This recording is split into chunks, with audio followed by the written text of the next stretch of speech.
The full version of the vinyasa is not something that we should expect to do the first time we get on our mats.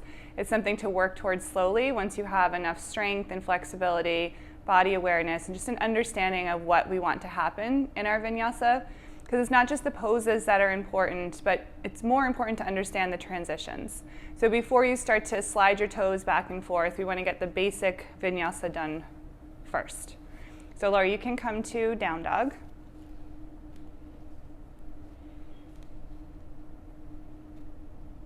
And then with an inhale, she'll shift forward to plank.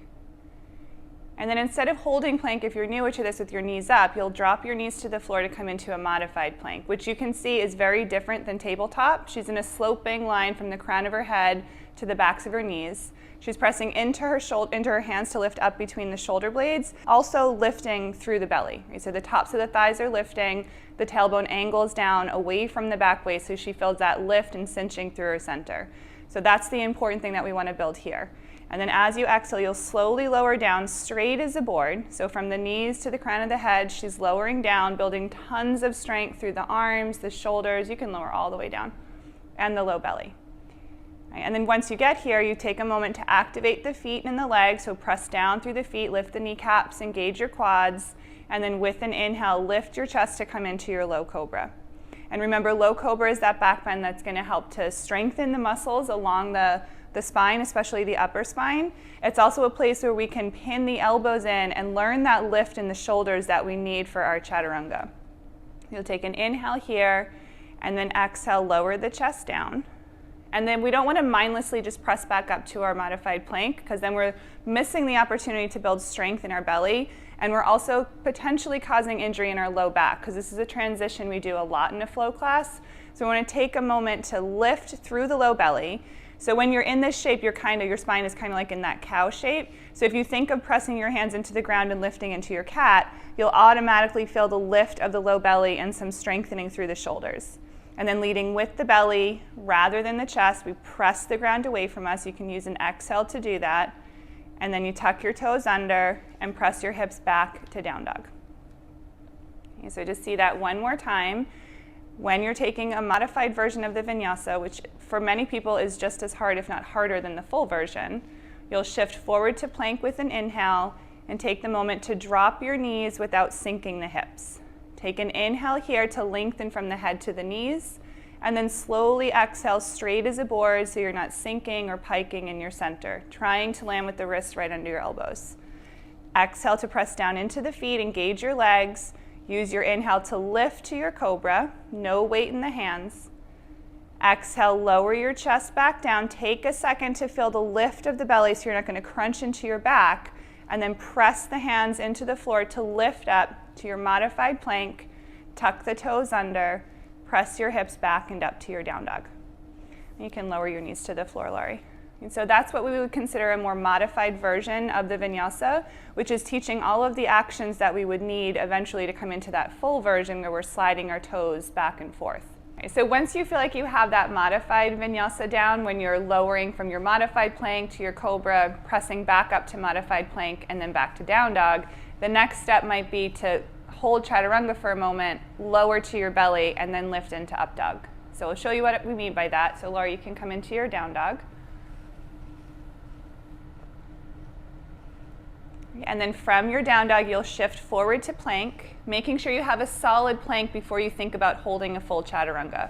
And then exhale, bend your elbows. In chaturanga, it's an actual pose. It's not just a drive-by. There's a stop sign. So her whole body from the head to the heels is in a straight line.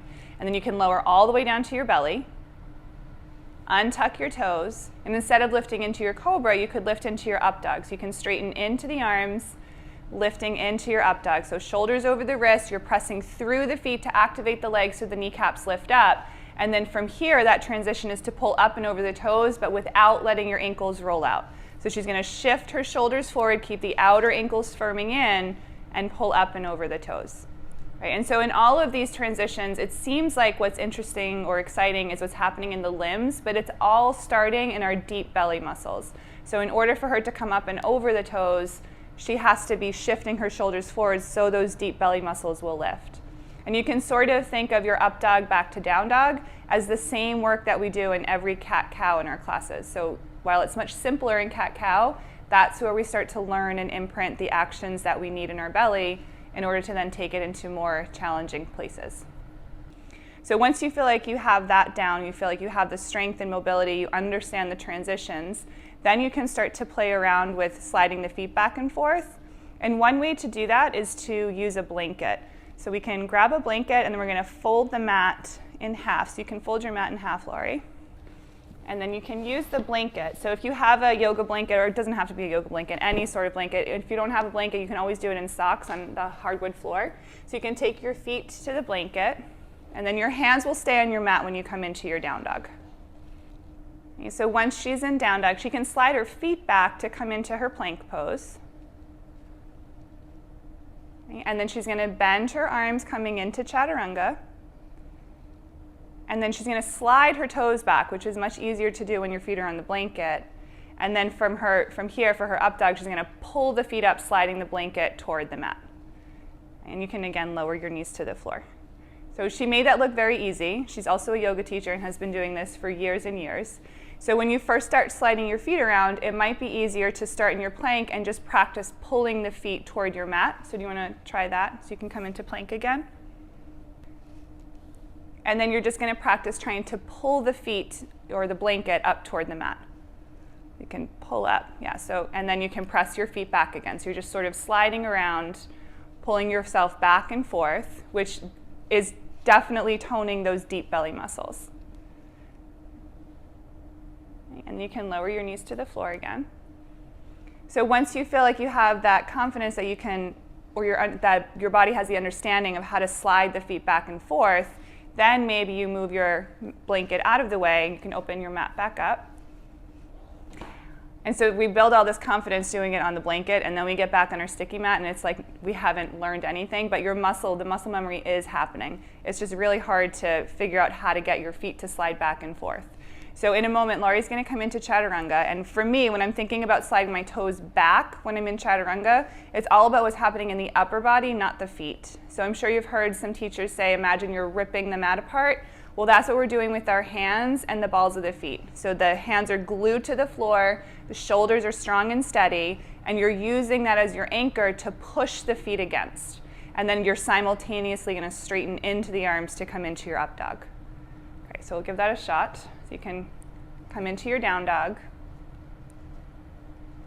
and then shift forward to your plank.